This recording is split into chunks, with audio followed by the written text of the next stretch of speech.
നമസ്കാരം. Marunadan exclusive interview ഇന്നോടൊപ്പം Shri V Gopalakrishnan IPS AG retired. സ്വാഗതം സർ. ഇതേമാതിരി സർ, നമ്മൾ കേരള മാധ്യമങ്ങളടക്കം ആരും അധികം ചർച്ച ചെയ്യാത്തൊരു വിഷയത്തിലേക്കാണ് ഇന്ന് കടക്കുന്നത്. അതായത് നമ്മുടെ അതിർത്തി കാക്കുന്ന സൈനികരടക്കമുള്ള ഒരു പ്രതിരോധ മേഖല അസ്വസ്ഥമാണ് എന്ന തരത്തിലുള്ള റിപ്പോർട്ടുകൾ താങ്കളുടെ പക്കൽ നിന്ന് അറിയാൻ കഴിഞ്ഞു. അത് അധികം നമ്മൾ കണ്ടിട്ടില്ല. അതുകൊണ്ട് തന്നെ അതിലെ ഒരു സീരിയസ്നെസ് അത്രയും നമ്മൾ ഉൾക്കൊള്ളുന്നുണ്ട്. അതായത് നമുക്ക് മനസ്സിലാവുന്ന കുറച്ച് കാര്യങ്ങൾ, അതായത് ഓപ്പറേഷൻ സിന്ദൂറിന് ശേഷം തന്നെ ഒരുപാട് പേർ ചോദ്യം ചെയ്യുന്നു. അതായത് ഈ കൃത്യമായിട്ട് നമ്മുടെ ഡിഫൻസ് സിസ്റ്റം, അതായത് അവർ തന്നെ വന്ന് നേരിട്ട് വന്ന് പറഞ്ഞതാണ്, എല്ലാം വിഷ്വൽ സഹിതം കാണിച്ച് തെളിവുകളടക്കം കാണിച്ച് എക്സ്പ്ലെയിൻ ചെയ്തിട്ടും നമ്മളുടെ പ്രതിപക്ഷത്തിനടക്കം ഒരു വിശ്വാസത്തിൽ എടുക്കുന്നില്ല. അവർ ഇങ്ങനെ ചോദിക്കുന്നു, അവർ നിർദ്ദേശങ്ങൾ നൽകുന്നു. പലപ്പോഴും ഇത്തരം കാര്യങ്ങൾ വരുമ്പോഴത്തേക്കും ഈ ആർമിയുടെ തന്നെ ഒരു ആത്മവിശ്വാസത്തെ തന്നെ ചോദ്യം ചെയ്യുന്നതിന് തുല്യമായിട്ട് മാറാറുണ്ട്. മാത്രമല്ല, ഈ ഒരു രീതിയിൽ പോകുമ്പോൾ തന്നെ അവർക്ക് തന്നെ അസ്വസ്ഥരാകുന്നു ആ ഒരു ഘട്ടങ്ങൾ. ഇപ്പോൾ യൂണിഫോമിൽ നിൽക്കുന്നത് കൊണ്ട് മാത്രം പലർക്കും പറയാൻ പറ്റാത്ത അവസ്ഥയാണ് ഉള്ളത്. ഈ രീതിയിൽ മുന്നോട്ട് പോകുന്നത് വലിയൊരു പ്രശ്നത്തിലേക്ക്, ഒരു വലിയ പൊട്ടിത്തെറിക്കിലേക്കാണോ കാര്യങ്ങൾ പോകുന്നത്? താങ്കളുടെ നിരീക്ഷണം, താങ്കൾ ഇതുമായിട്ട് ബന്ധപ്പെട്ട് ഒരുപാട് കാലങ്ങളായി നിരീക്ഷിച്ചു വരികയാണ്, എന്താണ് തോന്നുന്നത്? ശരത്ത്, ഇത് ഞാൻ പറഞ്ഞ് ഉണ്ടാക്കിയ ഒരു സബ്ജക്റ്റ് അല്ല. നമ്മുടെ സോഷ്യൽ മീഡിയയിലും എല്ലാം വളരെ ആക്റ്റീവാണ്. പിന്നെ വെളിയിൽ ചില പത്രങ്ങളിൽ, ചില ഇംഗ്ലീഷ് പത്രങ്ങളിൽ മുക്കിലും മൂലയിലും റിപ്പോർട്ട് ചെയ്യുന്നുണ്ട്. ഫോറിൻ ഡെയിലീസിൽ പ്രിൻറ്റ് മീഡിയയിൽ റിപ്പോർട്ട് ചെയ്തിട്ടുണ്ട്. ഫോറിൻ ഇതിൽ ഡിജിറ്റൽ മീഡിയയിൽ റിപ്പോർട്ട് ചെയ്തിട്ടുണ്ട്. ജനറൽ VK സിംഗ്, നമ്മുടെ മന്ത്രിയായിരിക്കുന്ന ജനറൽ VK സിംഗ് സാറ്, പിന്നെ നമ്മുടെ എയർഫോഴ്സ് ചീഫ് ഇപ്പോഴത്തെ, അന്ന് അദ്ദേഹം സംസാരിച്ചപ്പോൾ ഞാൻ കണ്ടു. അപ്പോൾ ഞാൻ വിചാരിച്ചത് ഇതിൻ്റെ പുറത്ത് നടപടി എടുക്കുന്നു. എയർഫോഴ്സ് ചീഫ് സർദാർജി അദ്ദേഹം പറഞ്ഞിട്ടുണ്ട്. പിന്നെ senior lieutenant general retired Ravishankar, പിന്നെ മനോജ് നാരായൺ, ഇവരെല്ലാം മേജർ ജനറൽ മനോജ്, ഇങ്ങനെ ഒരുപാട് ആളുകൾ, മിലിറ്ററി ഓഫീഷ്യൽസ് ഒളിഞ്ഞും തെളിഞ്ഞും ഓരോ സ്റ്റേറ്റ്മെൻറ്റ് അവിടെ ഇവിടെയൊക്കെ ഇറക്കുന്നുണ്ട്. അങ്ങനെയാണ് എനിക്കിതിൽ കൗതുകം വന്നത്.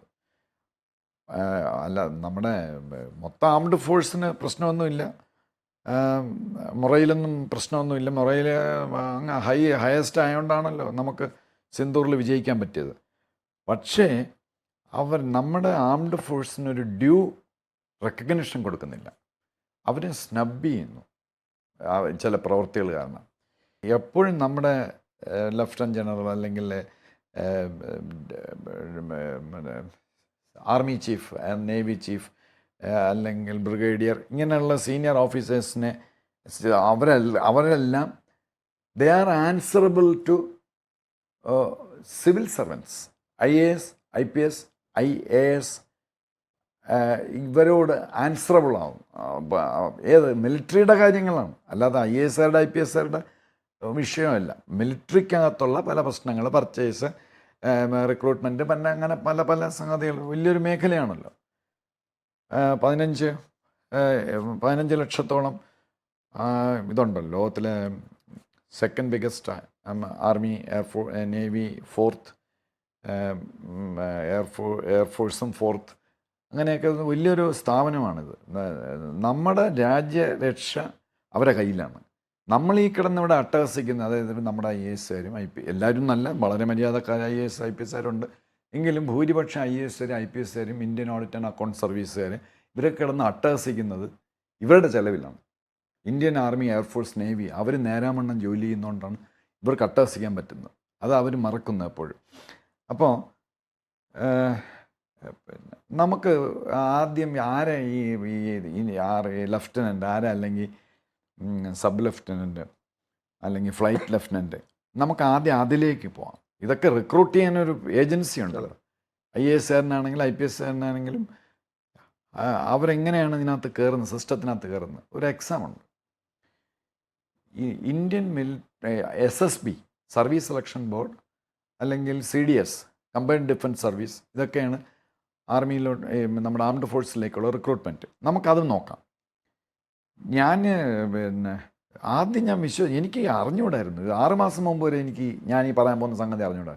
ലോകത്തിലെ ഇപ്പോൾ ഉള്ള ടഫസ്റ്റ് എക്സാമാണ് അവരുടെ CDS SSB എന്നൊക്കെ പറയുന്നത് NDA ടഫസ്റ്റ്. ഇതിനേക്കാളും ഒരു ടഫസ്റ്റ് എക്സാം ഇല്ല. USA ആംഡ് ഫോഴ്സിൽ ആളെ എടുക്കുന്നത് 5-6 വർഷത്തേക്കാണ്, കോൺട്രാക്ച്വലാണ്. ഇസ്രയേലിൽ കുറച്ചുകൂടെ വ്യത്യാസമുണ്ട്. എന്നാലും നമ്മളെ ഇന്ത്യൻ ആർമി എയർഫോഴ്സിലൊക്കെ ഉള്ള 30 വർഷം സർവീസ്, 35 വർഷം സർവീസ്, 40 വർഷം സർവീസ് കരിയർ ബേസ്ഡ് അല്ല. നമുക്ക് പെർമനൻ്റ് ആർമി എയർഫോഴ്സും എല്ലാം ഉണ്ട്. പിന്നെ ചൈനയുടെ കാര്യം നമ്മളിപ്പോൾ ഇവിടെ പറയണ്ട. അവിടെ എന്തോ വലിയ പ്രശ്നം നടക്കുകയാണ് അവരുടെ ആർമിക്കകത്ത് തന്നെ. ജനറൽമാരെല്ലാം കാണപ്പെടുന്നില്ല. Xi Jinping തട്ടിക്കളയാണെന്ന്. നമുക്കതല്ല ഇവിടുത്തെ സബ്ജക്റ്റ്. അപ്പം അത്ര ടഫസ്റ്റ് എക്സാം. പിന്നെ CDSൻ്റെ ഇൻ്റർവ്യൂവിന് അറ്റൻഡ് ചെയ്ത റേറ്റ് എത്രയെന്നറിയാം? ഇത്ര ഭയങ്കരമാണെന്ന് ഞാനും വിചാരിച്ചില്ല. 0.01% എന്ന് പറഞ്ഞാൽ അതെ, അതെത്ര ലോ ആയിട്ടുള്ളതെന്ന് ആലോചിച്ച് നോക്കണം. അത് ഈ ഇൻ്റർവ്യൂ കഴിഞ്ഞ് ഒരു ലെഫ്റ്റനൻ്റായിട്ട് ജോയിൻ ചെയ്യുന്ന റേറ്റ്, അല്ലെങ്കിൽ സബ് ലെഫ്റ്റനൻ്റായിട്ട് ജോയിൻ ചെയ്യുന്ന, ഫ്ലൈറ്റ് ലെഫ്റ്റനൻ്റായിട്ട് അല്ലെങ്കിൽ ഫ്ലൈറ്റ് ലെഫ്റ്റനൻ്റായിട്ട് ജോയിൻ ചെയ്യുന്ന റേറ്റ് 100 പേര് പോയാൽ 3 to 4 ആണ്.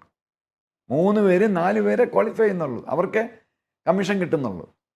അതാണ് നമ്മൾ ആലോചിക്കേണ്ടത്. അത് ലോകത്തൊരിടത്തും അങ്ങനെ ഒരു സിസ്റ്റം ഇല്ല. 100 പേര് അറ്റൻഡ് ചെയ്താൽ 3-4 പേർക്ക് കിട്ടുള്ളൂ. അതേസമയം IAS IPS 100 പേര് അറ്റൻഡ് ചെയ്താൽ 12 തൊട്ട് 15 പേർക്ക് ഇൻ്റർവ്യൂ പാസ്സായി ജോയിൻ ചെയ്യാൻ പറ്റും. പക്ഷേ രണ്ട് ജോലിയാണ്. ആംഡ് ഫോഴ്സിൻ്റെ ജോലിയല്ല ISൻ്റെ ജോലി. പക്ഷേ പിന്നെ 12 ദിവസം എടുക്കും, 12 days ഒരുത്തൻ ലെഫ്റ്റനൻ്റായിട്ട് ജോയിൻ ചെയ്യണമെങ്കിൽ 12 ദിവസം. IAS അല്ലെങ്കിൽ IFS ഇന്ത്യ അംബാസഡറായിട്ട് ഇന്ത്യൻ ഫോറിൻ സർവീസ് അല്ലെങ്കിൽ IPS ASP ആണെങ്കിൽ 5 ദിവസം മതി total. Preliminary, mains, interview 40 minute. Armed ഫോഴ്സിൽ പിന്നെ SSB ഇൻ്റർവ്യൂ എന്നൊക്കെ പറഞ്ഞാൽ 5 days ആണ്. 5 days. ഇത് 40 minutes ആണ്. ഒരുത്തനെ ഇത് കമ്മീഷൻ കിട്ടണമെങ്കിൽ അവൻ്റെ സൈക്കോളജിക്കൽ, അവൻ്റെ ഫിസിക്കൽ ഫിറ്റ്നസ്, പിന്നെ ഓഫീസറിലെ ക്വാളിറ്റി ഉണ്ടോ, അത് അവർ ഈ SSB ടെസ്റ്റിന് പോകുമ്പോൾ ഈ റിട്ടേൺ എക്സാം ആണോ അതിന് ശേഷമുള്ളതാണോ എന്ന് എനിക്ക് അറിഞ്ഞൂടാ. ഇവരെ ഒരുമിച്ച് താമസിപ്പിക്കും. എന്നിട്ട് ഇവർ ചുമയ്ക്കുന്നതും ബാത്റൂമിൽ പോകുന്നതും വരെ ഇവർ തമ്മിൽ ഇൻട്രാക്ട് ചെയ്യുന്ന, കാൻഡിഡേറ്റ്സ് തമ്മിൽ ഇൻട്രാക്ട് ചെയ്യുന്നതും വരെ ഫിലിമിലാക്കും. അതിന് മാർക്കിടും. ഓയിൽക്ക് ഉള്ളവനാണോ. അതേസമയം നമ്മുടെ വളരെ പ്രഗത്ഭരായ ഉദ്യോഗസ്ഥർ IAS IPS IAS Vinod Rai സാറിനെ പോലുള്ളവർ, നമ്മുടെ CAG ആയിരുന്ന, അങ്ങനെയുള്ളവരുണ്ട്, ഇല്ല എന്നല്ല ഞാൻ പറഞ്ഞ. പക്ഷെ എന്നാൽ അവരെ സെലക്ട് ചെയ്യുന്ന രീതി ഇവരുമായിട്ട് നോക്കുമ്പം ഒന്നുമല്ല. അത് CAG IAS അല്ലെ IAS കിട്ടിയ ഒരാൾ ഈ ടെസ്റ്റ് അറ്റൻഡ് ചെയ്താൽ കമ്മീഷൻ കിട്ടില്ല. വളരെ അൺലൈക്ലി. May be 1%. 99% IASർക്ക് IPSർക്ക് ഈ കമ്മീഷൻ ട്രൈ ചെയ്താൽ കിട്ടില്ല. ഞാൻ അത്ര ഒരു ടോൾ ഓർഡറാണ്. അപ്പം ഇങ്ങനെ റിക്രൂട്ടായി വരുന്ന നമ്മുടെ ആംഡ് ഫോഴ്സസ്, നമ്മുടെ രാജ്യത്തെ, ഇപ്പം ഞാനും നിങ്ങളുമൊക്കെ ഇവിടെ ഇരുന്ന് ഇങ്ങനെ സ്വതന്ത്രമായിട്ട് ഇങ്ങനെ സംസാരിക്കുകയും പിന്നെ ഡിസ്കസ് ചെയ്യുകയും ഇൻട്രാക്ട് ചെയ്യുകയൊക്കെ ചെയ്യുന്ന അവരോട് നമ്മളെപ്പോഴും ഗ്രേറ്റ്ഫുൾ ആയിരിക്കണം, നമ്മുടെ ആംഡ് ഫോഴ്സിന്. അവർ മര്യാദയ്ക്ക് ഇരുന്നിരുന്നില്ലെങ്കിൽ അവർക്കെന്തെങ്കിലും ഒരു ഫോൾട്ടർ അവർ ചെറുതായിട്ട് ഇരുന്നെങ്കിൽ നമുക്കിത് ചെയ്യാൻ പറ്റില്ല. നമ്മുടെ അരുണാചൽ പ്രദേശും ജമ്മു കാശ്മീരൊക്കെ എന്നേ പോയേൻ ആണുങ്ങളെ കയ്യിൽ. നമ്മളെപ്പോഴും അത് ഓർക്കണം. പക്ഷെ നിങ്ങളും ഞാനും ഓർത്തിട്ട് കാര്യമില്ലല്ലോ. ഇത് പണ്ട് തൊട്ടേ ഒരു ടൈം ടു ടൈം വരുന്ന ഗവൺമെൻറ്റ്സ് എല്ലാം ഈ ആംഡ് ഫോഴ്സിനെ കൊള്ളാം, എനിക്ക് പണിയൊക്കെ നിങ്ങളുടെ ഇഷ്ടപ്പെട്ടു, പക്ഷെ നിങ്ങൾ അവിടെ നിന്നാൽ മതി എന്ന് പറഞ്ഞാൽ അവരെ ഒരു ആംസ് ലെങ്ത്തിൽ നിർത്തുന്നു. അല്ലെങ്കിൽ പിന്നെ ശരത്തെ നിങ്ങൾ പറയൂ, നമ്മുടെ ഓർഡർ ഓഫ് പ്രസിഡൻസ് ഉണ്ട്, പ്രോട്ടോകോൾ. ഓർഡർ ഓഫ് പ്രസിഡൻസിൽ ആർമി ചീഫിന്, അതെനിക്ക് തോന്നുന്നു ഈ ഗവൺമെൻറ് വന്ന ശേഷമാണ് തോന്നുന്നു ഇത്തിരി പൊക്കിയത്. നരേന്ദ്രമോദിജി വന്ന ശേഷമാണ് ഇത്തിരി പൊക്കിയത്. അപ്പോൾ എന്തോന്ന് 2012 ആർമി ചീഫിൻ്റെയും മറ്റേ CDSൻ്റെ അനിൽ ചൗഹാൻ സാറിൻ്റെയും ദ്വിവേദി സാറിൻ്റെയും റാങ്ക്, ആർമി ചീഫിൻ്റെയും റാങ്ക് 12. പക്ഷെ അതിന് മുകളിലുള്ള ആൾ പ്രസിഡന്റ്, പ്രൈം മിനിസ്റ്റർ മനസ്സിലായി. അപ് ടു കോൺസ്റ്റിറ്റ്യൂഷണൽ പോസ്റ്റാണ് 9 വരെ. ആ 9-നകത്ത് ആ ഒരു ആർമി ചീഫിൻ്റെയോ പിന്നെ അല്ലെങ്കിൽ പിന്നെ CDSൻ്റെയോ 4 അയലത്ത് യോഗ്യതയിൽ എന്ത് കാര്യത്തിനും യോഗ്യതയില്ലാത്ത ചില ആളുകൾ ഈ പിന്നെ നമുക്ക് vice president, prime minister, vice president, speaker അത് കഴിഞ്ഞിട്ട് എടുത്ത പലരും ഇവരുടെ യോഗ്യതയില്ല, ഈ ആംഡ് ഫോഴ്സിൻ്റെ കമ്മീഷൻഡ് ഓഫീസേഴ്സിൻ്റെ യോഗ്യതയില്ല, അവർക്ക് 12 കൊടുത്തിരിക്കുന്നത്. ഞാൻ ചോദിക്കട്ടെ, എന്തിനാണ് ഈ CAGക്ക് 9A കൊടുത്തിരിക്കുന്നത്? CAG എന്ന് പറഞ്ഞാൽ Indian audit and account service. നേരത്തെ 9 അല്ലായിരുന്നു. അവർ IAS എന്ന് പറഞ്ഞാൽ 4-മതോ മറ്റോ ആണ് സിവിൽ സർവീസിലെ. അവർക്ക് സെലക്ഷൻ കിട്ടുമ്പോൾ 4-മതാണ്. IFS, IAS, IA ഉണ്ട്. പക്ഷേ രസകരമായിട്ടുള്ളൊരു കാര്യം, IAS ഓഫീസർ പ്രൊമോഷനായി ഒരിക്കലും അയാൾക്ക് അതിൻ്റെ ഹെഡായിട്ട് പോകാൻ പറ്റില്ല. അതായത് controller and auditor general constitutional post 9A, ഒരിക്കലും അദ്ദേഹത്തിന് അവിടെ പോകാൻ പറ്റില്ല. IAS അത് മോഷ്ടിച്ചുകൊണ്ട് പോകും. ഇപ്പോഴും IAS 1978-ലെ 9-നോ ശേഷം ഒരു IAS അവിടെ വന്നിട്ടില്ല. എന്തൊരു ഇൻജസ്റ്റിസാണ്. ഏത് ഗവൺമെൻറ് വന്നിട്ടത് മാറിയിട്ടില്ല. അവിടെ IAS AG's ഓഫീസിലിരുന്ന് പ്രൊമോഷൻ കിട്ടി, അവിടെ അക്കൗണ്ടൻറ്റ് ജനറലായിരുന്ന അയാളല്ലേ പോസ്റ്റ് IAS. ഈ IASകാർക്കുള്ളൊരു കുഴപ്പം എന്താണെന്ന് വെച്ചാൽ, നമ്മളിപ്പോൾ ഒന്ന് നോക്കുമ്പോൾ എന്ത് സാധനം വന്നാലും I will go, okay, I will do. Rocket technology ISROയുടെ ഐ വിൽ ഡു. മറ്റേ ICBM ഐ ഷാൽ മാനേജ്. ഇതാണ് ഈ IASകാർ. അതെന്തോന്നും പരിപാടിയാണത്? പിന്നെ ഈ പട്ടാളക്കാർ ഞാൻ നേരത്തെ പറഞ്ഞല്ലോ, അവർ വളരെ ടഫസ്റ്റ് ആയിട്ടുള്ള എക്സാം കഴിഞ്ഞ് വരുന്നവരാണ്. അപ്പം അവരും ഇന്ത്യക്കാരല്ലേ. നമുക്കൊരു പ്രോട്ടോകോൾ. ഞാൻ ചോദിക്കട്ടെ, നരേന്ദ്രമോദിയെ കാണുമ്പം എനിക്ക് 67 വയസ്സായെന്ന് പറഞ്ഞിട്ട് നരേന്ദ്രമോദിയെ എന്തെല്ലാം ദാമോദർജി സുഖമാണോ, ഹെൽത്തൊക്കെ എങ്ങനെയുണ്ട്? ഡിഫൻസ് മിനിസ്റ്ററെ കാണുമ്പോൾ ഞാൻ ചോദിക്കുകയാണ്, എന്തെല്ലാം സുഖമാണോ, പേര് പറഞ്ഞ് ഞാൻ വിളിച്ചാൽ എങ്ങനെ ഇരിക്കും? അല്ലെങ്കിൽ അജിത് സാറിനെ കാണാം, എൻ്റെ സീൻ, അണ്ണാ അജിത് അണ്ണ സുഖമാണോ? നമ്മൾ ഇന്ത്യയിലൊരു പ്രോട്ടോക്കോളൊക്കെ ഇല്ലേ, അത് പാലിക്കണ്ടേ? അവൻ കഷ്ടപ്പെട്ട് കമ്മീഷൻ കിട്ടി, അവൻ യുദ്ധം ചെയ്ത് കാലില്ലാതെ കൈയില്ലാതെ ആക്സിഡൻ്റൊക്കെ അയാൾ ഇങ്ങനെ വരുന്നതാണ്, പ്രൊമോഷനായി വരുന്നതാണ്. ഉടനെ ഈ IASകാർ ഇങ്ങനെ ശ്വാസം പിടിക്കും. പിന്നെ ഈ IASകാർക്കും IPSകാർക്കും ശ്വാസം ഒരു പ്രധാനമാണ്. ശ്വാസം പിടുത്തം. ഇങ്ങനെ നോക്കുമ്പോൾ അവൻ വരെയാണ്, അവൻ എന്നെ സല്യൂട്ട് ചെയ്യോ ഇല്ലെന്ന് നോക്കട്ടെ. അത് ആർമി ചീഫ് വരെയാണ്. എന്ന് പറഞ്ഞാൽ ഈ ഡിഫൻസ് സെക്രട്ടറി എന്ന് പറഞ്ഞ ഒരാളെ ഇന്നല്ല കുറേ നാളുകളായിട്ട് ഇങ്ങനെയാണ്. ഡിഫൻസ് സെക്രട്ടറി IASകാരനാണ്. ഈ നരേന്ദ്രമോദിജി വന്ന ശേഷം കുറച്ചൊരു ആശ്വാസം കൊടുത്തിട്ടുണ്ട് പിന്നെ ഈ പട്ടാളക്കാർക്ക്. ഈ ഡിഫൻസ് സെക്രട്ടറിയുടെ അധികാരത്തിലൊക്കെ ചെറിയ എന്താ ഡിപ്പാർട്ട്മെൻറ്റ് ആർമി ആംഡ് ഫോഴ്സിനകത്തുള്ള ചില ട്രാൻസ്ഫറും അത് ഇതുമൊക്കെ ആർമി ചീഫ് നടത്തിക്കോട്ടെ. പക്ഷെ പോരാ, അത് അവിടെ കൊണ്ട് തീരില്ല. ഈ ഡിഫൻസ് സെക്രട്ടറി നമ്മുടെ ഇപ്പോഴത്തെ അദ്ദേഹത്തിൻ്റെ പേര് രാജേഷ് കുമാർ എന്ന് മറ്റാണ്. നമ്മുടെ കേരള കേഡറിലുള്ളതാണ്. 1989 ബാച്ചാണ്. 1989 ബാച്ച്. 1981 ബാച്ചാണ് അനിൽ ചൗഹാൻ. എത്ര വർഷം സർവീസായി? CDS. അതുപോലെ ദ്വിവേദി 1984 85 ആണ്. സോ നമ്മുടെ ആംഡ് ഫോഴ്സ് ഇരിക്കുന്ന എല്ലാവരും ഡിഫൻസ് സെക്രട്ടറിയേക്കാളും സീനിയറാണ്. എപ്പോഴും ഈ സീനിയോറിറ്റി നോക്കുന്നത് എപ്പോൾ ജോയിൻ ചെയ്തെന്നുള്ളത് വെച്ചിട്ടല്ലേ. അപ്പോൾ നമ്മുടെ ഡിഫൻസ് സെക്രട്ടറി എന്ന് പറഞ്ഞാൽ ഒരു ഭയങ്കര ഒരു കിടിലം പോസ്റ്റിലിരിക്കുന്ന ആൾ, സകല ഫയലും പിടിച്ചു വയ്ക്കുന്ന ആൾ. ഇവർ ആംഡ് ചീഫിൻ്റെയൊക്കെ ആർമി ചീഫിൻ്റെയും നമ്മുടെ CDSൻ്റെയൊക്കെ വളരെ ജൂനിയറാണ്. അപ്പോൾ പ്രോട്ടോക്കോൾ പട്ടാളക്കാരനായിട്ട് എയർഫോഴ്സിന് അവന്മാർക്ക് ഇതൊക്കെ പ്രോട്ടോക്കോളം നമുക്ക് മതി പ്രോട്ടോക്കോൾ IASകാർ പറയുകയാണ്. അപ്പോൾ ഇത് നമ്മുടെ ഗവൺമെൻറ്റിൻ്റെ ഒരു വീഴ്ചയാണ്. അത് ഗവൺമെൻറ് ഇത് അഡ്രസ്സ് ചെയ്യണം. നമ്മുടെ ഈ പട്ടാളക്കാരെ അങ്ങനെ നമ്മൾ വിഷമിപ്പിക്കരുത്. അവർ എന്ന് പറഞ്ഞാൽ അവർക്ക് അധികാരം കൊടുക്കണമെന്നല്ല, പ്രസിഡന്റിൻ്റെയും പ്രൈം മിനിസ്റ്റർ അധികാരം പട്ടാളക്കാർക്ക് കൊടുക്കണമെന്നല്ല അതുകൊണ്ട് ഉദ്ദേശം.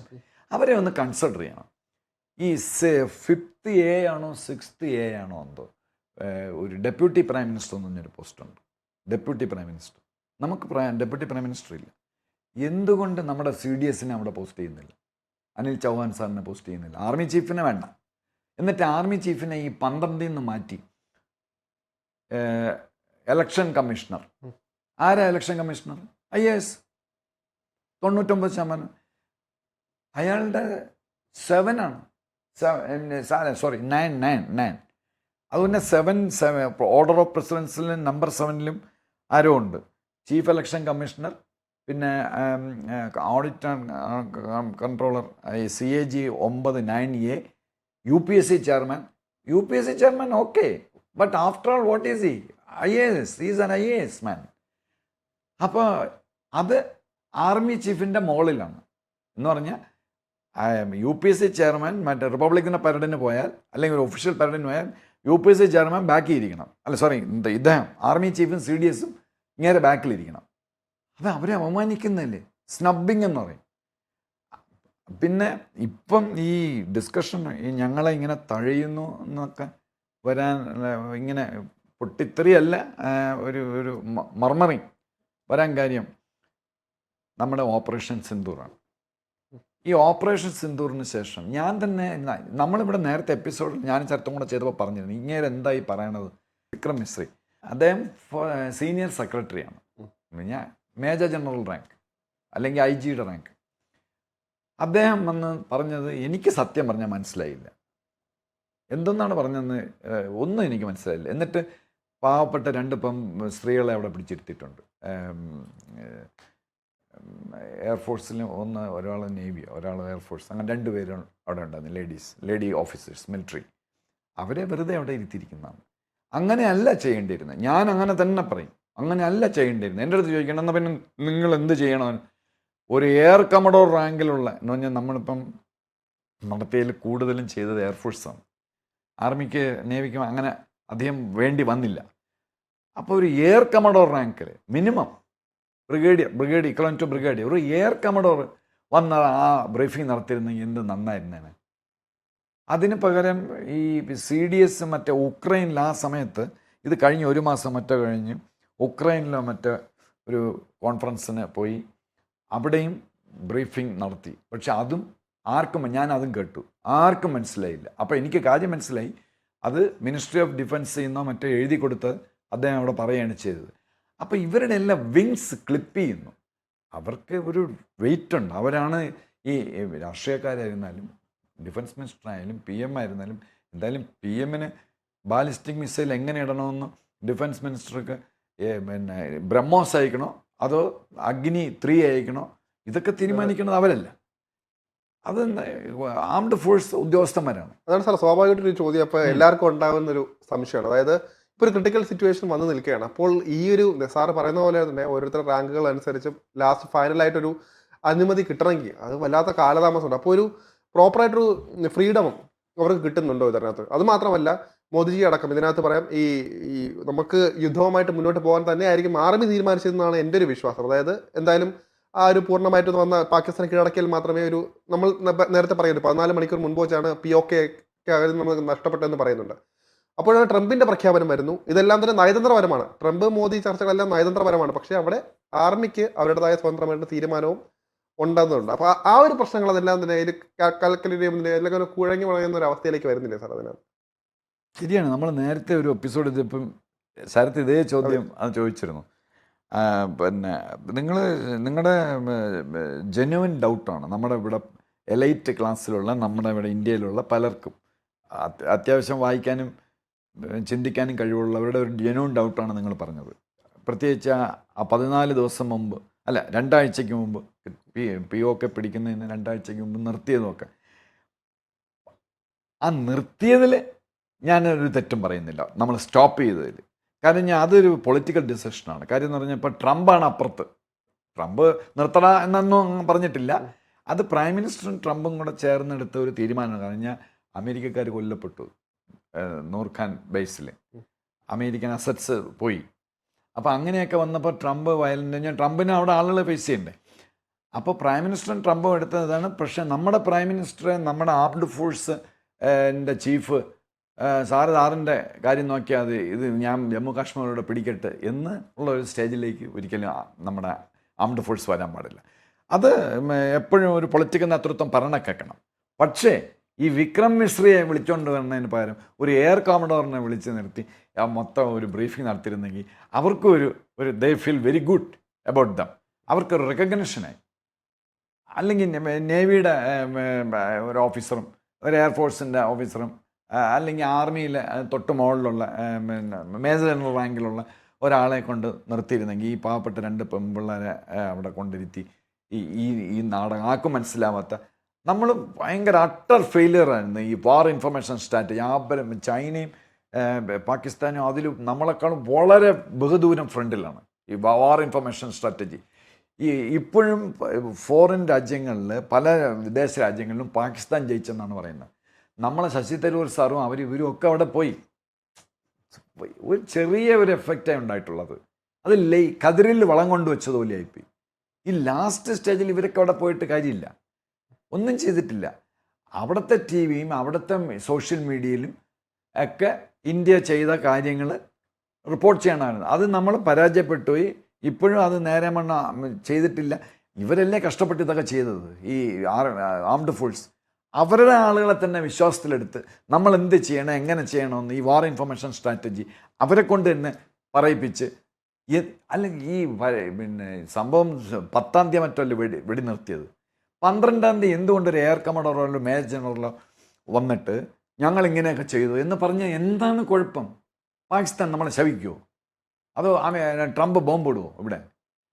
അവിടെ എന്തോ ഒരു ടാക്ടിക്കൽ മിസ്റ്റേക്ക് പറ്റി. എല്ലാം നമ്മൾ ടോപ്പിലുള്ളവരെ ഞാൻ കുറ്റം പറയാനായിട്ട് കാര്യമില്ല. PM-നെയും ഡിഫൻസ് മിനിസ്റ്റർ എന്നും വരും. എനിക്കറിയാം ഇതിനകത്ത് ആരാ കളിച്ചതെന്ന്. ഡിഫൻസ് സെക്രട്ടറി, IAS-കാരാണ് അവിടെ കളിച്ചത് മൊത്തം, ഒരു സംശയം വേണ്ട. ഈ IAS-കാർ വലിയ ശല്യമാണ്. മറ്റേ ഇവരുടെ നമ്മുടെ ആംഡ് ഫോഴ്സിൻ്റെ കാര്യങ്ങളെ സംബന്ധിച്ചു എന്താ ശിവലിംഗത്തിൽ തേളമ്മ എന്ന് പറഞ്ഞൊരു പ്രയോഗമില്ല. അതുപോലെ തന്നെയാണ് ഇവരവിടെ ചെയ്യണം. ഇവർക്ക് ഈ ആനിമൽ ഹസ്ബൻഡറി നോക്കി നടത്തിയിരുന്ന, അല്ലെങ്കിൽ കോമേഴ്സ് നടത്തിക്കൊണ്ടിരുന്ന ഒരു IAS-കാരന് എങ്ങനെയാണ് സ്നോ സ്കൂട്ടർ വേണോ വേണ്ടയോ, അത്യാവശ്യമാണോ, ലൈറ്റായിട്ടുള്ള ടാങ്ക് മതിയോ അതോ മറ്റേ ഹെവി ആയിട്ടുള്ള റഷ്യയുടെ ടാങ്ക് മതിയോ, ഇതൊക്കെ തീരുമാനിക്കണതാ ടാങ്ക് ഉപയോഗിച്ച്. ഇയാൾ ടാങ്കിൻ്റെ ഒരു വെടിയുടെ ശബ്ദം കേട്ടെങ്കിൽ ഓടി വീട്ടിനകത്ത് കയറുമല്ലോ ഈ ഡിഫൻസ് സെക്രട്ടറി IAS-കാർ. അവർക്ക് അറിഞ്ഞൂടാ. ഇറ്റ് ഈസ് നോട്ട് ദെയർ എന്താ പറയുന്ന ഫുഡ്, അത് അവരുടെ ഫുഡാണ്. അവരെ കൊണ്ട് തന്നെ ഇത് മാനേജ് ചെയ്യണമായിരുന്നു. നോക്കൂ,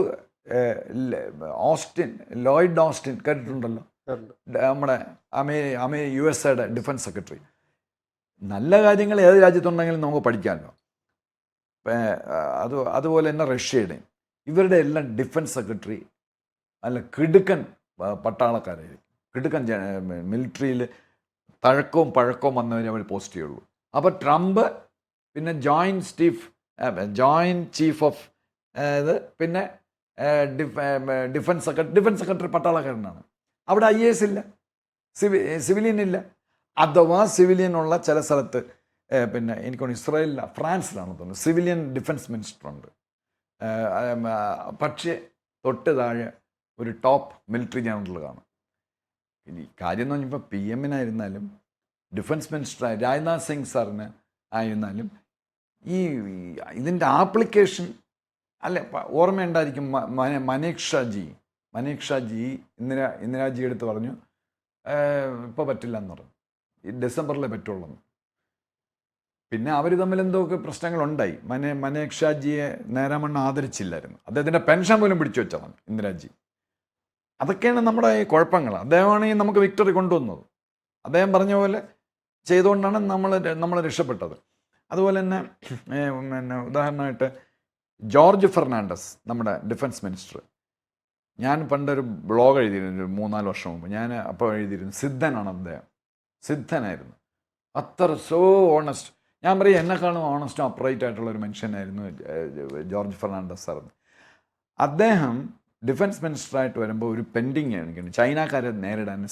പിന്നെ പാകിസ്ഥാനികളെ സിയാച്ചിൻ ഗ്ലേസിയേഴ്സിൽ ഉപയോഗിക്കാൻ സ്നോ സ്കൂട്ടർ അത്യാവശ്യമാണ്. കൂടുതൽ ആളുകൾ നമ്മുടെ പട്ടാളക്കാർ അവരുടെ വെടികൊണ്ടല്ല മരിക്കുന്നത്, മറ്റവരുടെ വെടികൊണ്ടല്ല മരിക്കുന്നത്, ക്ലൈമറ്റാണ്. അതുകൊണ്ട് സ്നോ സ്കൂട്ടർ അത്യാവശ്യമാണ്. ഡിഫൻസ് സെക്രട്ടറി പാര വെച്ചു. എന്നിട്ട് ചെന്ന് അന്നത്തെ പ്രൈം മിനിസ്റ്ററുടെയും ചെവിയിൽ നിന്നാണ് പറഞ്ഞു കൊടുത്തത്.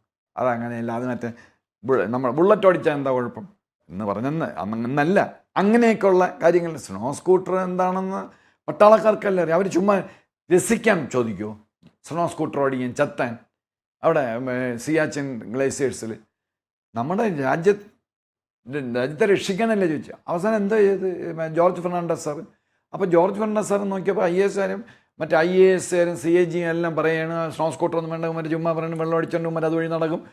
ഇയാൾ നേരെ അങ്ങ് പോയി സിയാച്ചിൻ. ആദ്യത്തെ ഇന്ത്യയുടെ ഡിഫൻസ് മിനിസ്റ്ററാണ്. നമ്മുടെ പ്രൈം മിനിസ്റ്റർ പല പ്രാവശ്യം പോയി, വേറെ കാര്യം. ആദ്യത്തെ ഡിഫൻസ് മിനിസ്റ്ററാണ് ഇന്ത്യയുടെ ചരിത്രത്തിൽ സിയാച്ചിൻ ഗ്ലേസിയേഴ്സ് വിസിറ്റ് ചെയ്തിട്ട് സ്നോ സ്കൂട്ടർ വാങ്ങിക്കാൻ അദ്ദേഹം ഓർഡർ കൊടുത്തു. അപ്പോൾ അന്നത്തെ ഇത് തന്നെയാണ്. ചെറിയ വ്യത്യാസം വന്നിട്ടുണ്ട്. ഇപ്പം പിന്നെ മോഡിജി പിന്നെ ഡിഫൻസ് മിനിസ്റ്റർ എല്ലാം ചേർന്ന് ചെറിയ ഒരു ഓട്ടോണമി നമ്മുടെ ഡിഫൻസ് ഫോഴ്സിന് കൊടുത്തിട്ടുണ്ട്. എന്താ അവരെ ട്രാൻസ്ഫർ ചെയ്യാൻ അങ്ങനെ എന്തോ ചെറിയ. പക്ഷേ ഈ ഫൈനാൻഷ്യൽ പവർ ഇല്ല. ഈ നമ്മുടെ ഇന്ത്യ കണ്ട ഏറ്റവും വലിയ പ്രഗത്ഭനായ CAG controller and auditor general ആയിരുന്നു വിനോദ് റായ് സാർ. നമ്മുടെ കേരളത്തിലുണ്ടായിരുന്നു വിനോദ് റായ്. പത്മനാഭസ്വാമി ക്ഷേത്രമൊക്കെ ചെക്ക് ചെയ്യാൻ വന്ന് വിനോദ് റായ് സാർ പറഞ്ഞിട്ടുണ്ട്. പിന്നെ 2-3 വർഷം മുമ്പ് പറഞ്ഞ് ഈ ആംഡ് ഫോഴ്സുകാർക്ക് ഈ ചൈനയും പാകിസ്ഥാനും ഒക്കെ ഇങ്ങനെ നിൽക്കുന്നുണ്ട്. ആംഡ് ഫോഴ്സിലുള്ള ചീഫ്സിന് കുറച്ചുകൂടെ സ്വാതന്ത്ര്യം കൊടുക്കണം. അവരെ ഇത് ഒട്ടും അവർക്ക് സ്വാതന്ത്ര്യം ഇല്ല എന്ന് കൊടുത്തേ പറ്റും. അങ്ങനെ നമ്മൾ പേടിക്കണം. തന്നെ അവർ ഡൽഹി കീഴടക്കൂ, പിന്നെ രാഷ്ട്രപതി ഭവൻ പിടിച്ചെടുക്കുമോ ഇന്ത്യൻ ആർമി? അങ്ങനെ ചെയ്യണമെങ്കിൽ എപ്പോഴേ ചെയ്യാമായിരുന്നു. പിന്നെ VK സിംഗ് സാർ ചെയ്തത് ശരത്തിന് ഓർമ്മയുണ്ടല്ലോ. VK സിംഗ് സാറ് 1989-ലാണോ മൻമോഹൻ സിംഗ് ജി ഇരുന്നപ്പോഴാണ്, വർഷം ഞാൻ മറന്നുപോയി. അദ്ദേഹം ഡയറക്റ്റായിട്ടൊരു കത്തെഴുതി മൻമോഹൻ സിംഗിന്, PM-ന്. അപ്പം ഈ ഡിഫൻസ് സെക്രട്ടറി ഇയാൾ ഡയറക്റ്റ് കത്തെഴുതിയിരിക്കണം. ഇയാളെ എത്രയോ സീനിയർ ഡിഫൻസ് സെക്രട്ടറികൾ എത്രയോ സീനിയറാണ് VK സിംഗ് നല്ല മിടുക്കനായ ഒരു ജനറലായിരുന്നു. VK സിംഗ് സാർ കത്തെഴുതെന്ന് പറഞ്ഞ് പിന്നെ അതിനെ പാർലമെൻറ്റ് ചോർത്തി കൊടുത്താൽ പിന്നെ ഭയങ്കര ഡിസ്കഷനും എന്തോ ഒരു അട്ടാസം ബോളമായിരുന്നു. അത് കഴിഞ്ഞിട്ട് VK സാറിന് നിവൃത്തിയില്ലാത്തതുകൊണ്ട് എന്ന് പറഞ്ഞാൽ ഈ മൻമോഹൻ സിംഗ് ജി ഒന്നും ചെയ്യില്ല, അറിയാമല്ലോ. അദ്ദേഹം അപ്പറേറ്റും ഒക്കെ ആയിരിക്കാം, പക്ഷേ ഒരു വസ്തു ചെയ്യില്ല. ഇങ്ങനെ റോബോട്ട് പോലെ അദ്ദേഹം ഇങ്ങനെ ഇരിക്കും എന്നല്ലാതെ. ഞാൻ ഇടയ്ക്ക് ഇസ്രായേലിൻ്റെ ഒരു കഥ പറഞ്ഞപ്പം പറഞ്ഞിരുന്നു, മൻമോഹൻ സിംഗ് ജിയുടെ ഓഫീസിലാണ് ചൈനീസ് റൗട്ടർ വെച്ച് മൊത്തം അദ്ദേഹം ശ്വാസം ഇടുന്നത് പോലും ബെയ്ജിങ്ങിൽ കേൾപ്പിച്ചുകൊണ്ടിരുന്നത്. അപ്പം അദ്ദേഹം സാധു മനുഷ്യനായിരുന്നു. അവസാനം നിവൃത്തിയില്ലാത്തതുകൊണ്ട് ഇയാൾ എന്താ ചെയ്ത് ടാങ്ക് മൂവ്മെൻറ്റ്സ് നടത്തി. അത് ഓർക്കുന്നുണ്ടായിരിക്കും ശരത്ത്. ടാങ്കിനെ എടുത്ത് അങ്ങോട്ടും ഇങ്ങോട്ടും ഇരപ്പിച്ച് അങ്ങോട്ട് വിടുകയും പിന്നെ ഒരു ട്രൂപ്പ് മൂവ്മെൻറ്റ് പഞ്ചാബിൽ നിന്ന് ഇങ്ങോട്ട് പേടിച്ചു.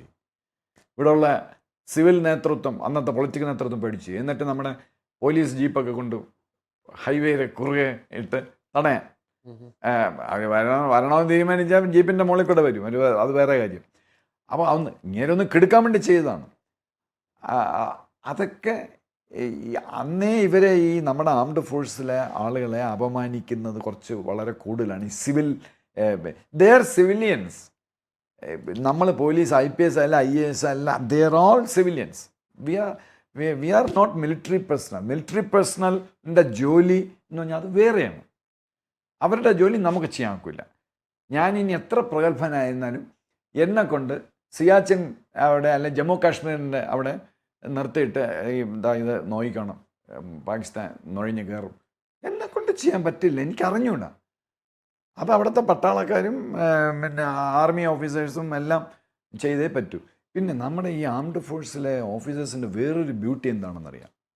ഈ നമ്മുടെ സെക്രട്ടേറിയറ്റിൽ അല്ലെങ്കിൽ ഞങ്ങളുടെ പോലീസിൽ കോൺസ്റ്റബിളിൻ്റെ ജോലി, സത്യം പറഞ്ഞ കോൺസ്റ്റബിളിൻ്റെ ജോലി, സബ് ഇൻസ്പെക്ടർ SHOയുടെ ജോലി, പിന്നെ CAയുടെ ജോലി ഒന്നും IPS-കാരും IAS-കാരും ചെയ്ത് ശീലിച്ചിട്ടില്ല. അവർക്ക് അറിഞ്ഞുകൂടാ ചെയ്യാൻ. ഞാൻ ചോദിക്കട്ടെ, ഇന്നിപ്പോൾ പെട്ടെന്ന് ലീവ് എടുക്കുകയാണ്, പിന്നെ SI തൊട്ട് അല്ല കോൺസ്റ്റബിൾ തൊട്ട് DYSP വരെ കേരള പോലീസ് പൂട്ടിപ്പോകും, ഒരു സംശയം വേണ്ട. ഇവരെ കൊണ്ട് മാനേജ് ചെയ്യാൻ ഒക്കില്ല. Because they are not tune. Actually ഇതെല്ലാം പഠിക്കണമെന്നാണ്, പക്ഷെ ദേ കനോട്ട് ഡു ഇറ്റ്. ഒരു ഒരു ഒരു സ്റ്റേറ്റ്മെൻറ്റ് ഓഫ് ഫാക്ട്സ് എഴുതാൻ ഏതെങ്കിലും IPS പറ്റുമോ? വളരെ ചുരുക്കം വരും. മേലെ 100 പേരുള്ളതിൽ ചിലപ്പോൾ ഒരാൾ എഴുതുമായിരിക്കാം. നമ്മുടെ പട്ടാളം ജോസഫ് സാർ ഇവിടെ DGP ആണ്, അദ്ദേഹത്തിന് പറ്റുമായിരിക്കും. അല്ലെങ്കിൽ നമ്മുടെ ഒരു സുരേന്ദ്രൻ എന്ന് പറഞ്ഞ് ഡയറക്റ്റ് DYSP കയറി സുരേന്ദ്രൻ എന്ന് പറഞ്ഞൊരു IG ഉണ്ടായിരുന്നു. സോ അപ്രൈറ്റ്, കരിക്കകത്ത് താമസിക്കുന്ന സുരേന്ദ്രൻ. അങ്ങനെയുള്ള സീനിയർ ഓഫീസർ 1-2 പേര് എഴുതും, ബാക്കിയുള്ളവർക്കൊന്നും എഴുതാൻ പറ്റില്ല. അവർ എഴുതിക്കൊണ്ട് വരുന്നതിനെ തിരുത്തും. കോൺസ്റ്റബിളിൻ്റെ ജോലി, ഹെഡ് കോൺസ്റ്റബിളിൻ്റെ ജോലി അവരെ കൊണ്ട് ചെയ്യാൻ പറ്റില്ല. അതുപോലെ തന്നെ പ്യൂണിൻ്റെ ജോലി സെക്രട്ടേറിയറ്റിലെ അല്ലെങ്കിൽ ക്ലാർക്ക്, അവിടെ പിന്നെ സെക്ഷൻ ഓഫീസർ, സെക്രട്ടേറിയറ്റിലെ സെക്ഷൻ ഓഫീസർ നല്ല നോട്ട് എഴുതി മുകളിലോട്ട് വന്നാൽ മുകളിലിരിക്കുന്ന IAS ഓഫീസേഴ്സിൽ 100-ൽ 95 പേർക്കും ഐഡിയ വരുള്ളൂ. ഈ മറ്റേ ലഡ്ഡു പൊട്ടി എന്ന് പറഞ്ഞ പോലെ. അല്ലെങ്കിൽ അവർക്ക് ചെയ്യാൻ പറ്റില്ല. ഇവർ നല്ല ലേണഡാണ് ഈ സെക്ഷൻ ഓഫീസേഴ്സും. അങ്ങനെയുള്ളവരും ഉണ്ട്, ലേണഡും ലേണഡ് അല്ലാത്തവരും ഉണ്ട്. അപ്പോൾ കമ്മീഷൻഡ് ഓഫീസേഴ്സ് വരുമ്പോൾ വേറെയാണ്. അവർ ഏകദേശം ബ്രിട്ടീഷ് അല്ലെങ്കിൽ അമേരിക്കൻ, യൂറോപ്യൻ മോഡലാണ്. കാര്യം യൂറോപ്പിൽ ഡ്രൈവർ കൺസെപ്റ്റ് ഇല്ല പോലീസ് ഡിപ്പാർട്ട്മെൻറ്റ്. ഞാനൊരു ഉദാഹരണം പറഞ്ഞാണ്. ഞാൻ അവിടെ പോയപ്പോൾ ഞാൻ ശ്രദ്ധിച്ചിട്ടുണ്ട്, there is no driver concept. Officer തന്നെ ഡ്രൈവ് ചെയ്യും. പ്യൂണില്ല, നോ പ്യൂൺ. ഞാൻ ഒരു പ്യൂണിനെയും കണ്ടിട്ടില്ല അവിടുത്തെ പോലീസ് സ്റ്റേഷനിൽ. പല സ്ഥലത്തും പോയി. ഞാൻ ഓസ്ട്രേലിയയിൽ പോയപ്പോഴും ഞാൻ ശ്രദ്ധിച്ചു, ഇവിടെ പോയപ്പോഴും ഞാൻ ശ്രദ്ധിച്ചു. ഇവിടെ എങ്ങും അങ്ങനെ ഒരു കൺസെപ്റ്റ് ഇല്ല. അത് ഓഫീസർ തന്നെ ചെയ്യും. So an officer, an inspector is competent to drive, to deliver files. ഇതെല്ലാം അവർ തന്നെ ചെയ്യും. ഇതാണ് കമ്മീഷൻഡ് ഓഫീസേഴ്സ് ചെയ്യുന്നത്. കമ്മീഷൻഡ് ഓഫീസേഴ്സ് ക്രോൾ ചെയ്യും, വെടിവയ്ക്കും. നമ്മുടെ സോൾജേഴ്സ് ചെയ്യുന്ന എല്ലാ പ്രവൃത്തിയും അവർ ചെയ്യും. മാത്രമല്ല, നിങ്ങൾക്ക് ഓർമ്മയുണ്ടോയെന്ന് അറിഞ്ഞൂടാ, നമ്മുടെ വഴുതക്കാടുള്ള ഒരു നായർ സാർ, അദ്ദേഹത്തിൻ്റെ ഫുൾ നെയിം എനിക്ക് അറിഞ്ഞൂടാ. അദ്ദേഹം സീനിയർ കേണലായിരുന്നു. നാഗ റബൽസിനെതിരായിട്ട് അദ്ദേഹം കണ്ടിജൻറ്റ് നയിച്ചു പോയി. അപ്പോൾ പോലീസുകാർ പറഞ്ഞ് വേണ്ട സാർ, അദ്ദേഹത്തിൻ്റെ സോൾജേഴ്സ് പറഞ്ഞു ഇതിന് മുമ്പ് സാറിൻ്റെ പുറത്ത് 2 അറ്റംപ്റ്റ് നടന്നതാണ്. അതൊന്നും കുഴപ്പമില്ല, ഞാൻ ഫ്രണ്ടിൽ പോവും.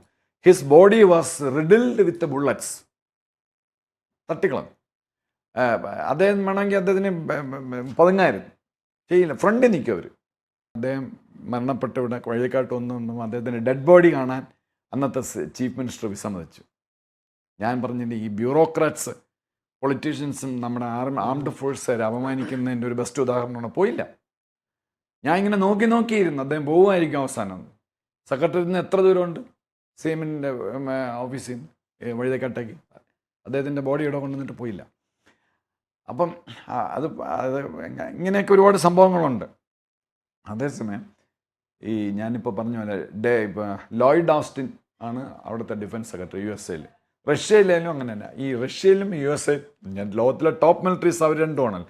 അവിടെ ഈ മിലിറ്ററി ജനറൽസിന് പർച്ചേസിനും, പ്രൊക്യൂർമെൻറ്റ്, പർച്ചേസ്, ഈ റിക്രൂട്ട്മെൻറ്റ്, ഇതിനെല്ലാം ഭയങ്കര ആക്റ്റീവ് റോളാണ്. അവരുമായിട്ട് ഡിസ്കസ് ഇവിടെ ഡിഫൻസ് സെക്രട്ടറി തീരുമാനിക്കും അവർക്ക് ശമ്പളം കൊടുക്കുന്ന, അവരുടെ എന്ത് കാര്യം. എന്തിനാണ് ഈ defence secretary post? I just don't understand. ഇത് ശിവലിംഗത്തിലെ തേള് പോലെ ഇവരിവിടെ ഇരുന്ന് മൊത്തം ഇവരുടെ മനോവീര്യം തകർക്കും. ആംഡ് ഫോഴ്സ് ഓഫീസേഴ്സിന് അവരെ ചെയ്യുന്ന ജോലിക്ക് നമ്മളത് അവർക്ക് അതിന് ക്രെഡിറ്റ് കൊടുത്തേ പറ്റൂ. ഇത് കൊടുക്കാതെ ചുമ്മാ ഇരുന്ന് PM-ൻ്റെയും നമ്മുടെ ഇപ്പോഴത്തെ PM എന്നല്ല ഞാൻ ഉദ്ദേശിച്ചത്, ഇതുവരെ ഉണ്ടായിരുന്ന നമുക്കുണ്ടായ ഏറ്റവും ബെസ്റ്റ് PM ആണ് ഇപ്പോൾ ഉള്ളത്. അതിന് ഒരു സംശയം വേണ്ട. ലാൽ ബഹദൂർ ശാസ്ത്രി അല്ലെങ്കിൽ പിന്നെ അടുത്ത ഇദ്ദേഹം എന്ന് ഞാൻ പറയും. ഏറ്റവും ബെസ്റ്റ് PM ആണ്. പിന്നെ ഇന്ദിരാജിയും അതിനകത്ത് വരും. അവരും ഭയങ്കര ബോൾഡായിരുന്നു. അപ്പോൾ എത്രയോ ഇവിടെ പ്രൈം മിനിസ്റ്റേഴ്സ് ഉണ്ടായിരുന്നു. അപ്പോൾ ഏറ്റവും എഫിഷ്യൻ്റ് ആയിട്ടുള്ള പ്രൈം മിനിസ്റ്റർ നമുക്ക് കിട്ടിയിട്ട് പോലും ഈ ഇതുപോലുള്ള കംപ്ലൈൻറ്റിൽ നിന്ന് നമ്മൾ വിമുക്തമല്ല. അതുകൊണ്ടാണ് ഇങ്ങനത്തെ ഡിസ്കഷനും ഒക്കെ വരുന്നത്. ഇപ്പം വി കെ സിംഗ് സാറല്ല, ജനറൽ മല്ലിക് ആരോ, Kargil we won Kargil war, പക്ഷേ നമ്മൾ എങ്ങനെ അത് വിൻ ചെയ്തു, എന്ത് ചെയ്തു എന്നൊക്കെ മറ്റുള്ളവർ അറിയാൻ, മറ്റുള്ളവർക്ക് ഇൻഫർമേഷൻ കൊടുക്കാൻ ഇന്ത്യൻ പബ്ലിക്കിനും കൊടുക്കാൻ പറ്റിയില്ല, വെളിയിലുള്ള രാജ്യം കൊടുക്കാൻ പറ്റില്ല. അതിൽ നമ്മൾ ഫെയിലായി, നമ്മൾ തോറ്റു എന്നാണ് അദ്ദേഹം പറഞ്ഞ ഫേമസ് ആയിട്ടുള്ള സെൻറ്റൻസ്. അപ്പോൾ ഇങ്ങനെയുള്ള കംപ്ലൈൻറ്റ് നമ്മളങ്ങനെ തള്ളിക്കളയരുത്. ഇത് സ്മോൾഡറിങ് ആണ്. അഗ്നിപർവ്വതം പോലെ സ്മോൾഡർ ചെയ്യാണ്. സ്മോൾഡർ ചെയ്തിട്ട് പിന്നെ സ്നോബോൾ ചെയ്യും. പിന്നെ അത് ശരത്ത് പറഞ്ഞ പോലെ ഒരു പക്ഷേ പൊട്ടിത്തെറിയിൽ വരൂല എന്നൊന്നും നമുക്ക് പറയാൻ പറ്റില്ല. കാര്യം എന്ന് പറഞ്ഞാൽ പിന്നെ അവരെ ഇങ്ങനെ എപ്പോഴും ഇങ്ങനെ അപമാനിക്കാൻ തുടങ്ങി IAS-കാരും ഈ IPS-കാരും ഓർഡർ ഓഫ് പ്രസിഡൻസി പോയാൽ അങ്ങ് ബാക്കിൽ പോയിരിക്കണം, 12ാമത് പോയിരിക്കണം. എല്ലായിടത്തും അവർ കണ്ട അണ്ടനാടോടനൊക്കെ അതിൻ്റെ മുകളിൽ കയറിയിരിക്കുകയാണ്. 4th ബെഞ്ചിൽ ഇരുന്ന് പഠിച്ചവൻ എല്ലാം ടോപ്പിൽ, ഇതുപോലുള്ളവരൊക്കെ ഇങ്ങനെ ബാക്കിൽ പോകും. ഇവർ മെറ്റിൽ പ്രൂവ് ചെയ്തിട്ടാണ് വരുന്നത്. എനിക്ക് വലിയൊരു ആഗ്രഹം ഉണ്ട് അതിനകത്ത് പോകണമെന്ന്, നടക്കില്ല. സ്വാഭാവികമായിട്ട് അപ്പോൾ അത് ഉണ്ടാകുന്ന മറ്റൊരു സംശയം കൂടിയാണ്. അതായത് നമ്മളെ പ്രധാനമന്ത്രി ഒരു ഡിസിഷൻ മേക്കർ, അതായത് പ്രധാനമായിട്ട് ഒരു ഡിസിഷൻ ഓർഡർ ചെയ്യുന്നത് പ്രധാനമന്ത്രി. അപ്പോൾ അദ്ദേഹത്തിനോട് അറിയിക്കേണ്ടത് വിവിധ തലങ്ങളിൽ നിന്ന് പല ആൾക്കാരായിരുന്നു. ഇപ്പം നേരത്തെ പറയുന്ന പോലെ തന്നെ അവിടെ തന്നെ കമ്പൈൻഡ് ആയിട്ടൊരു സംഭവം നമ്മൾ കൊണ്ടുവന്നതാണ്. ഇപ്പോൾ നമുക്കറിയാം പല ആൾക്കാർക്കും പല മനോഭാവമായിരിക്കും, അല്ലെങ്കിൽ ജോലിയുടെ സാറ് പറയുന്ന പോലെ തന്നെ ഓരോ അവരുടെ ഒരു ജോലി സംബന്ധമായിട്ടുള്ള കാര്യങ്ങളൊക്കെ കണക്കിലെടുത്ത് പല ആശയങ്ങളായിരിക്കും പറയുന്നത്. അതിനെ തന്നെ കമ്പൈൻഡ് ആയിട്ട് കൊണ്ടുവന്നു ഒരാൾക്ക് കുറെ ചുമതല കൊടുത്തു കഴിഞ്ഞാൽ അത് കുറച്ച് നേരത്തെ പറയുന്നത് ഇവിടുത്തെ മാനുഷികമായിട്ട് ചിന്തിക്കുമ്പോഴത്തേക്കും ഈഗോ ക്ലാഷ് ഒക്കെ ചിലപ്പോൾ ഉണ്ടാകാൻ ഇല്ലെന്ന് പറയാൻ പറ്റില്ല. ഈഗോ ക്ലാഷ് ഉണ്ട്. അപ്പൊ അതുകൊണ്ട് തന്നെ ഇതിനകത്തൊരു പരിഹാരം കാണാൻ എന്തുകൊണ്ട് ഗവൺമെന്റിന് സാധിക്കുന്നില്ല? അവിടെയും നമുക്കറിയാം, ഇപ്പൊ പ്രധാനമന്ത്രി ഒറ്റയ്ക്കല്ല തീരുമാനങ്ങൾ എടുക്കുന്നത്, അവർക്ക് അത് അവരുടേതായ ഉപദേഷ്ടാക്കളൊക്കെ ഉണ്ട്. എന്തുകൊണ്ട് ഇപ്പോഴും നമ്മൾ ഈ കാലങ്ങളായിട്ട് ഇത് കേട്ടുകൊണ്ടിരുന്ന ഈ ഒരു പഴികൾക്ക് എന്തുകൊണ്ട് പരിഹാരം കണ്ടെത്താൻ പറ്റുന്നില്ല? അതൊരു ചോദ്യം. അല്ല, അത് സങ്കടകരമായ കാര്യമാണ്. ഈ നമുക്ക് ഇപ്പോഴത്തെ ഭരണനേതൃത്വത്തോട് ഒരുപാട് സപ്പോർട്ടീവാണ് എനിക്കൊക്കെ. ഞാൻ ജനിച്ച പിന്നീട് ഏറ്റവും ബെസ്റ്റ് അഡ്മിനിസ്ട്രേഷനാണ് കേന്ദ്രത്തിയിരിക്കുന്നത്. കറപ്ഷൻ എന്ന് പറയുന്നത് 4 അയലത്തൂടെ അവർ പോയിട്ടില്ല എന്നുള്ള, അതിപ്പോൾ ഏത് രാഷ്ട്രീയ നേതൃത്വം വന്നാൽ അവരങ്ങനെ ചെയ്താൽ നമ്മളത് അപ്രീഷിയേറ്റ് ചെയ്യും. നമ്മളാരും ഒരു പാർട്ടിയുടെയും വക്താവൊന്നുമില്ലല്ലോ. അപ്പം എങ്കിൽ പോലും in spite of this best administration, sublime administration we have, നമുക്ക് ഈ ലാക്കുണയുണ്ട്. ഇതൊരു ലാക്കുണ തന്നെയാണ്. പിന്നെ എന്തുകൊണ്ട് ഈ കോൺസ്റ്റിറ്റ്യൂഷണൽ പോസ്റ്റ് ആക്കിയത് CAG? അല്ലെങ്കിൽ കോൺസ്റ്റിറ്റ്യൂഷണൽ പോസ്റ്റ് ഇദ്ദേഹത്തെ കൂടെ കയറ്റു, CDA കൂടെ കയറ്റു. ഇപ്പം പിന്നെ അമേരിക്കൻ പട്ടാളക്കാർ, നമ്മുടെ പട്ടാളക്കാരൊക്കെ സർവീസ് കുറവാണ്. 6 വർഷം 7 വർഷം കഴിഞ്ഞാൽ അവർ റിസൈൻ ചെയ്ത് പോകും. പിന്നെ ആവശ്യമുള്ള 2ാമത് വിളിക്കുന്നതാണ്. നമ്മുടെ അതല്ല, ഒരു കരിയർ ബേസ്ഡ് ആയിട്ടുള്ള ഇതാണ്, അവരുടെ ജീവിതമാണ്, അവരുടെ ഫാമിലിയുടെ. അപ്പോൾ അവർക്ക് നാളേക്കുള്ള നല്ല പ്രതീക്ഷകൾ കൊണ്ടല്ലേ നമ്മൾ ഇതെല്ലാം ജീവിക്കുന്നത്. നിങ്ങളും ഞാനും അല്ല. നമ്മൾ നാളെ നമ്മുടെ ഭാവി ഭൂതമായി പോകുന്നിട്ട് നമുക്ക് പിന്നെ ജീവിക്കാൻ തോന്നുന്നു. അപ്പം നാളെ എനിക്ക് അങ്ങനെ ആവാം, ഇങ്ങനെ ആവാം, ഇങ്ങനെ. അപ്പോൾ അതേപോലെ അവരെ മുന്നോട്ട് നയിക്കുന്നത് ഒരു നല്ല ചിന്തകളാണ്, അവരുടെ കരിയർ പ്രോസ്പെക്ട്സാണ്. അതിന് വിഘാതമായി ഇങ്ങനെയുള്ള ഈ എന്താ ഈ ഒരു തോക്ക് ഇതെടുത്ത് നേരാമണ്ണം വെടിവെച്ചിട്ടില്ലാത്ത IAS-കാരനും IAS-കാരനും പിന്നെ CAG പോസ്റ്റിലും അവിടെ ഇവിടെയൊക്കെ കയറിയിരുന്ന് ഈ പട്ടാളക്കാരെ ഇങ്ങനെ ഇട്ട് ഉപദ്രവിക്കുന്നു. അപ്പം നിങ്ങൾ ചോദിച്ചതിൻ്റെ ഒരു ഉത്തരം എന്ന് പറഞ്ഞാൽ, ഇപ്പം എൻ്റെ അടുത്ത് ഞാനാണ് പ്രൈം മിനിസ്റ്റർ അഡ്വൈസറെങ്കിൽ ഞാൻ പറയും ഇപ്പം അതല്ല കാര്യം. ഇവരാണ് ഭൂരിഭാഗം. IAS IPS, Indian forest service, Indian foreign service, ഇവരെല്ലാം അവിടെ ഉണ്ട്. ഇവർക്ക് ആർക്ക് ഒരിഷ്ടമല്ല, ആംഡ് ഫോഴ്സിന് ഇഷ്ടമല്ല. അവന്മാർ ഭയങ്കര ഇതല്ലേ, മിടുക്കരല്ലേ, കോമ്പറ്റൻ്റ്. അപ്പോൾ ഈ അസൂയ ഉണ്ടല്ലോ. പിന്നെ ഇവർ വരുന്ന വഴി കൂടെ അല്ലല്ലോ അവർ വരുന്നത്. ഇവർ പിന്നെ 12-15% ഞാൻ വീണ്ടും പറയണം, 15% IAS IPS ഇൻ്റർവ്യൂ. മറ്റേ അതല്ല, 4% ഇൻ്റർവ്യൂ കഴിഞ്ഞാൽ വരുന്നത്. അതിനും ഇൻ്റർവ്യൂവിന് മുമ്പോ അതിഭയങ്കരമായിട്ടുള്ള എൻഡ്യൂറൻസ് ടെസ്റ്റൊക്കെ കഴിഞ്ഞിട്ടാണ് ഇവർ വരുന്നത്. അപ്പോൾ അതിന് വിവരവും എല്ലാം. പിന്നെ ഞാൻ ഒരു സംഗതി ഇവിടെ ഞാൻ പറയാം. പിന്നെ അപ്പോൾ പറയാം ഞങ്ങളും M.Tech ആണ്, അവർ ആർമിയിലുള്ളവർ M.Tech ആണ്, ഞങ്ങളും M.Tech ആണ്. അത് പറഞ്ഞിട്ട് വല്ല കാര്യമുണ്ടോ? ഇവിടെ 1-2 ഗോൾഡ് മെഡലിസ്റ്റ് ഉണ്ട്. IIT ഗോൾഡ് മെഡലിസ്റ്റ്, പേര് പറയാൻ നിവൃത്തിയില്ല. IIT ഗോൾഡ് മെഡലിസ്റ്റ് ഉണ്ട്. ഏറ്റവും കറപ്റ്റായിട്ടുള്ള BA ഇംഗ്ലീഷ് പാസ്സായ IPS-കാർ IAS-കാരുടെയാണ്. ഏറ്റവും കറപ്റ്റായിട്ടുള്ള 2 ഉദ്യോഗസ്ഥന്മാരാണ് അവർ. പിന്നെ ഇസ്ലാമിയ ഫണ്ടമെന്റലിസ്റ്റ് കാലുവെട്ടി, ഒരാളുടെ കാലുവെട്ടിയവന്മാരെ നിന്ന് കാശ് വാങ്ങിച്ചിട്ടുള്ള എനിക്ക് മുന്നേ 10 വർഷത്തിന് മുമ്പും കേട്ടിട്ടില്ല. ഇനി ഞാൻ റിട്ടയർ ചെയ്തിട്ട് 7 വർഷമായി, അതിന് ശേഷവും കണ്ടിട്ടില്ല എൻ്റെ കരിയറിൽ. കാലുവെട്ടിയവൻ്റെ അത് ഫണ്ടമെന്റലിസ്റ്റ് പ്രകടനം നടത്തുകയാണ്, വാളുമൊക്കെ ഉയർത്തിപ്പിടിച്ചുകൊണ്ട്. SP-യുടെ ഓഫീസിൻ്റെ മുമ്പ് കൂടെ IIT ഗോൾഡ് മെഡലിസ്റ്റാണ്. മുമ്പ് കൂടെ വാള് ഉയർത്തിപ്പിടിച്ച്, അതെന്താ വാള് ഉയർത്തിപ്പിടിച്ച് അറസ്റ്റ് ചെയ്യില്ല എന്നുള്ളതെന്ന് പറഞ്ഞാൽ തലേദിവസം രാത്രി അദ്ദേഹത്തിൻ്റെ വൈഫിനും കൊണ്ട് കാശ് കൊടുത്തു ബ്രീഫ് കേസിൽ പൈസ. അതാണ് ഒരു ഗോൾഡ് മെഡലിസ്റ്റിൻ്റെ കാര്യം. അപ്പം ഞാനും ഗോൾഡ് മെഡലിസ്റ്റാണ്, IIT പഠിച്ചാണ് വന്നിട്ട് വല്ല കാര്യമുണ്ടോ? എന്തായാലും ഇന്ത്യൻ ആർമിയിലും എയർഫോഴ്സിലും ഒക്കെ അഥവാ വല്ല കറപ്ഷൻ ഉണ്ടെങ്കിൽ പോലും ഇങ്ങനത്തെ കറപ്ഷനൊന്നും ഞാൻ ഇന്നവരെ കണ്ടിട്ടില്ല. അപ്പം ആ IITയും അവിടെ ജോയിൻ ചെയ്യുന്ന IITയും ഇവിടെ, പിന്നെ വേറൊരു കാര്യം, ഈ IITക്ക് ഇത്തിരി ബുദ്ധി ഉണ്ടായിരുന്നാൽ മതി IAS IPS കിട്ടാൻ.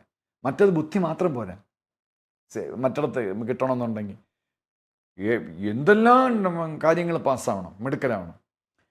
അപ്പോൾ പിന്നെ എന്തുകൊണ്ട് പിന്നെ ഇങ്ങനെ പോകുന്നതെന്ന് പറഞ്ഞാൽ അത് ഇതാണ്, ഇവരാണ് ഭൂരിപക്ഷം. അവരിങ്ങനെ ബൊമ്പാർഡ് ചെയ്തുകൊണ്ടിരിക്കുകയാണ് നമ്മുടെ.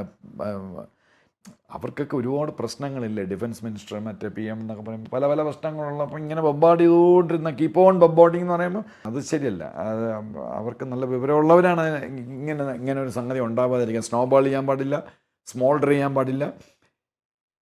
ഉടനടി ഇത് ചെയ്താൽ മതി, വേറെ ഒന്നും വേണ്ട. ഈ 12ാമത്തെ സാധനം എടുത്ത് മാറ്റി CDSനെ അവിടുന്ന്, അന്ന് ഞാൻ അദ്ദേഹത്തിൻ്റെ ദ്വിവേദി സാറിൻ്റെ സീനിയറാണല്ലോ അനിൽ ചൗഹാൻ സാർ.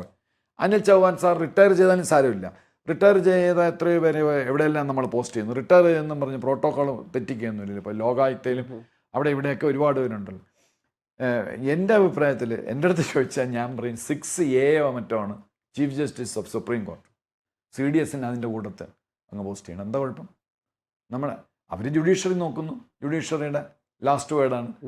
ഇവർ നമ്മുടെ ആംഡ് ഫോഴ്സ്, നമ്മുടെ രാജ്യത്തിൻ്റെ ലാസ്റ്റ് വേർഡാണ്. എന്താ 6A കൂട്ടത്തിൽ ഓർഡർ ഓഫ് പ്രസിഡൻസിൽ എന്തുകൊണ്ട് അനിൽ ചൗഹാനെ പോസ്റ്റ് ചെയ്യാം? അപ്പം അങ്ങനെ ഒരാളവിടെ ഉണ്ടെങ്കിൽ അദ്ദേഹത്തെ വിളിക്കുള്ളൂ PM. ഇപ്പം അതല്ല, ഈ 2020 ഇങ്ങനെ ഉണ്ടാക്കിയ CDS ഒക്കെ, പക്ഷെ അതിൽ കൂടുതലൊന്നും സംഭവിച്ചിട്ടില്ല. അതേ അവിടെ ഒരു കൊച്ചു ആഫീസുമായിട്ടൊക്കെ അങ്ങനെ ഇരിക്കുകയാണ്. ഇപ്പോഴും ഈ ഡിഫൻസ് സെക്രട്ടറി എന്ന് പറയുന്ന രാജേഷ് കുമാർ സാറാണ് എല്ലാ കാര്യങ്ങളും തീരുമാനിക്കുന്നത്. അത് വളരെ സങ്കടകരമാണ്, അത് പാടില്ല. നമ്മൾ നന്ദികേടാണ് കാണിക്കണം നമ്മുടെ രാജ്യം. ഇത് വളരെ അടിയന്തരമായിട്ട് ശ്രദ്ധിച്ച് ഇത് ടോപ്പ് ലെവലിൽ ഒരു പ്രയോറിറ്റി കൊടുത്ത് ഇത് ശരിയാക്കി എടുക്കണം. നമ്മുടെ ആംഡ് ഫോഴ്സുകാരുടെ സങ്കടം മാറ്റി കൊടുക്കണം. അവർക്ക് കൊടുക്കേണ്ട വെയിറ്റ് കൊടുത്ത് അവരെ ആദരിച്ച്